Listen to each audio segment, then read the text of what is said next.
2 hari berturut-turut Buleleng dilanda hujan lebat. Akibat curah hujan yang meningkat, banjir melanda sejumlah kawasan seperti di Jalan Ahmad Yani Singaraja dan sekitarnya. Air meninggi hingga merendam rumah warga, tak terkecuali di Jalan Gagak yang berlokasi berdekatan dengan Jalan Ahmad Yani. Air setinggi paha orang dewasa merendam rumah warga.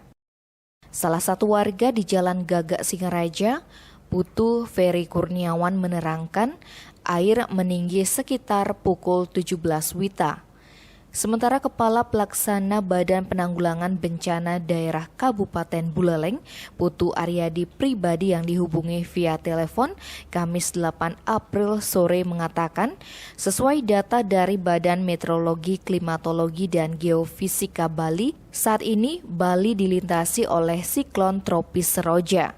Buleleng adalah salah satu kabupaten yang masuk dalam siklon tersebut.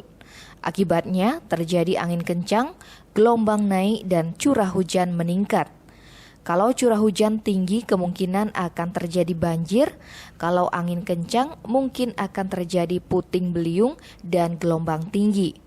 Namun BPBD Buleleng sudah siaga dalam situasi cuaca buruk yang sedang terjadi. Koordinasi pun terus dilakukan dengan Pusdalop Bali dan BMKG. Aryadi menyebut ada beberapa titik yang rawan longsor ketika curah hujan di Buleleng meningkat seperti di Gigit dan Sekumpul, sedangkan daerah rawan banjir adalah Grogak dan Sawan. Berdasarkan data analisa BMKG, siklon tropis Seroja diprediksi akan bergerak menuju Samudra Hindia atau sebelah selatan Bali.